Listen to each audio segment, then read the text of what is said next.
amigos, estamos muy contentos de estar con ustedes. Les saluda Vicky Valladares y Wendy Pineda, del programa Echando a las Redes de la Pastoral Vocacional Arquidiocesana. Y como siempre, pues trayéndoles temas sobre la vocación, pero antes vamos a hacer nuestra oración inicial.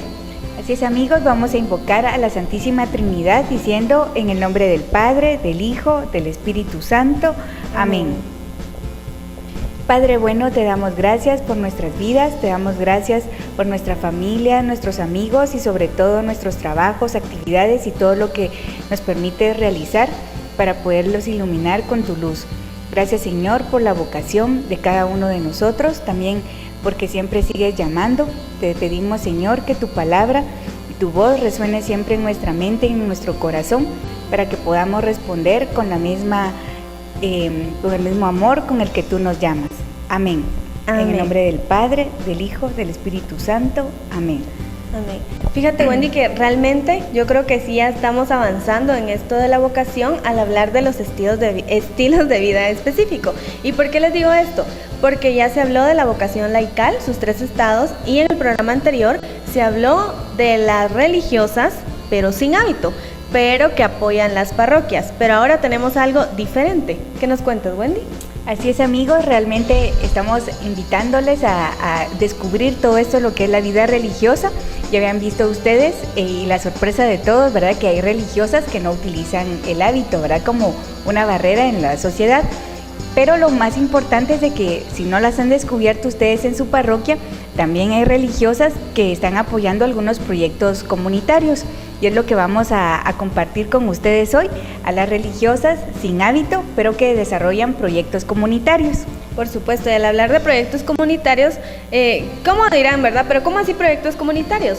Pues es muy fácil. Ellos llegan a las comunidades y en base a análisis y a estudios se dan cuenta de las necesidades de los pueblos. En este caso, ya sea a nivel de educación, entonces a veces tienen colegios o les enseñan a las mujeres, ¿verdad? A las esposas o a las solteras, pero en este caso lo harían mujeres, como técnicos, ¿verdad? Para poder salir adelante, porque eso se trata, que todos vayamos caminando como iglesia, vayamos avanzando y pues también que nos realicemos en una profesión, en este caso a veces pues panadería, repostería, que hacen chocolates, todo ese tipo de situaciones que les enseñan a las personas a cómo salir adelante. Y fíjate que no solo en la educación y también proyectos para mujeres, sino también desarrollan actividades o proyectos que van enfocados a compartir. Ustedes saben que los niños y los jóvenes no solo es educación, también quieren realizarse en deportes, en la música, en el arte. Hay tantas cosas que hacer que van enfocados también para construir el alma y poder aportar a la sociedad. Exacto, recuérdense que nosotros somos seres integrales, no podemos dividir el alma del cuerpo o la mente, entonces estas religiosas sin hábito, porque estamos hablando de las religiosas sin hábito, se dedican a esos proyectos comunitarios para que uno se vaya desarrollando, ahí sí que a nivel educacional se podría decir, pero como dices tú, también recreacional y sobre todo que compartan, porque eso es lo que la iglesia quiere, que seamos una iglesia unida, pero siempre caminando todos de la mano. Así es, amigos, y para poder entender un poquito más lo del proyecto que desarrollan las religiosas, vamos a utilizar la cita bíblica de Lucas 6, los versículos del 12 al 13. Por aquel tiempo subió a una montaña a orar y se pasó la noche orando a Dios. Cuando se hizo de día, llamó a los discípulos. Eligió entre ellos a 12 y los llamó apóstoles. Palabra del Señor. Gloria a ti, Señor Jesús. Amigos, esta cita de Lucas en el capítulo 6 y versículos del 12 al 13, realmente en estos pocos o en 2 versículos nos va hablando bastante lo que es la vocación. Primero, ver que es una acción de la oración, que es muy importante.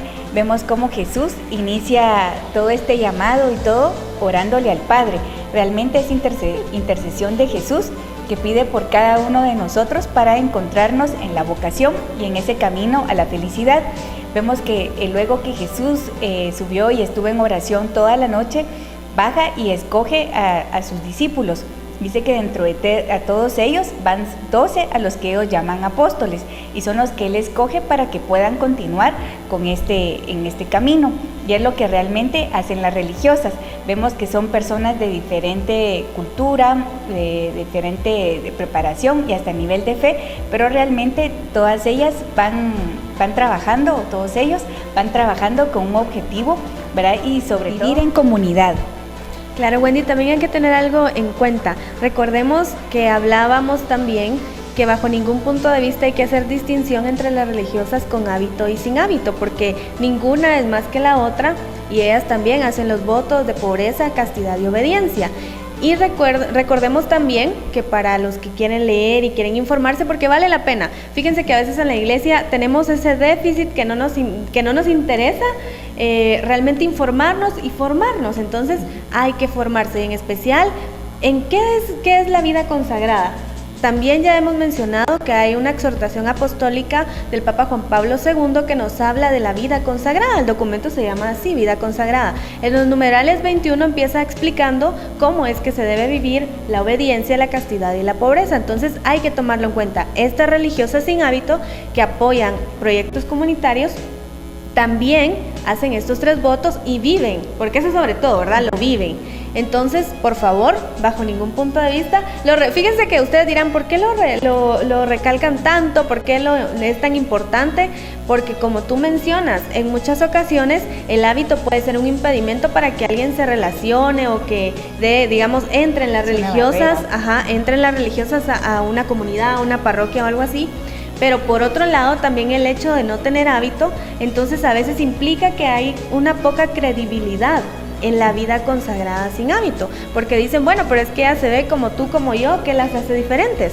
Y no, ellas también consagran su vida a Dios como lo hacen las personas con hábito, y no solo ellas, sino ellos, ¿verdad? Porque también hay del lado masculino, no olvidemos eso.